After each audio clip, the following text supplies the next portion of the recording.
Ici, Wydad est sur le point de retrouver le toit de l'Afrique. C'est en grande partie grâce à lui. Ça fait plaisir de remettre le Wydad en finale de Champions League. C'est sa place. Je pense qu'on peut être la meilleure équipe d'Afrique si on arrive à la gagner. Au-delà du sportif, la première réussite de Regragui, c'est sa méthode. Arrivé cet été, le technicien a tout de suite fait l'unanimité au sein du vestiaire.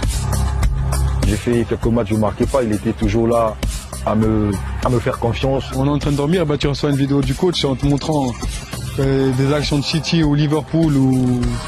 Et c'est là où on voit le grand coach qu'il est. Avoir un entraîneur comme ça, c'est pas vraiment donné à tout le monde. C'est quelqu'un de très passionné. Plus qu'une passion, une vocation que Walid Regragui a commencé à cultiver bien avant d'avoir obtenu ses diplômes d'entraîneur. Il était prédestiné. Quand il était joueur avec l'équipe nationale du Maroc, c'était Naïbet à l'époque, mais lui, on sentait qu'il était là. Donc, je me rappelle même en 2004, il fallait faire un speech avant la finale pour le fair play, c'était lui qui l'avait fait. Fait le rôle d'adjoint en équipe nationale, ça m'a appris beaucoup, notamment ça m'a préparé au rôle de numéro 1 ensuite. Première expérience avec le FUS Rabat et premier titre de champion du Maroc en 2016. Le franco-marocain s'envole ensuite pour le Qatar. Nouveau défi et nouveau titre national avec Al Douaï en 2020. Le technicien cherche un défi d'envergure. Il l'obtient en s'engageant avec le WAC. J'avais envie de me mettre en difficulté, je suis un jeune coach et le WAC quand ils m'ont contacté, pourquoi pas revenir chez moi, dans mon pays, dans le meilleur club, avec un public exigeant. Ici tu perds 2 matchs, c'est au revoir comme à Douai. Donc voilà, mais avec le public. Donc c'est pour ça que j'ai choisi le WAC et aujourd'hui je le regrette pas. Un public qu'il a su conquérir grâce à un début de saison tonitruant, 12 matchs sans perdre et un nouveau titre national comme aboutissement.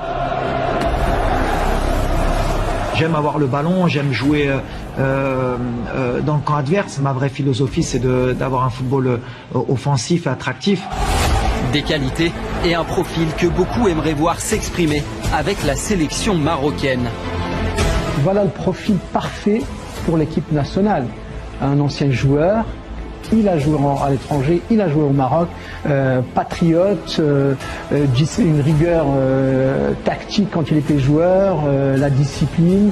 Je peux même prendre le pari, il le saura et ça va être plus vite qu'on croit. Honnêtement, je suis concentré à 200% sur mon club. Le seul souhait que j'ai, c'est Inch'Allah, c'est qu'on fasse une grande Coupe du Monde, qu'on fasse rêver ces supporters qui sont extraordinaires. On va réussir à faire quelque chose de grand à la fin de la saison parce qu'ils le méritent, je le répète, faire 45 000 tous les week-ends comme ils le font, remplir le stade 3 heures avant, pousser leur équipe comme ils le font, franchement j'ai rarement vu ça. Lundi prochain, Wydad affronte Al Ahly en finale face à Pitso Mosimane, l'entraîneur aux 3 Ligues des Champions.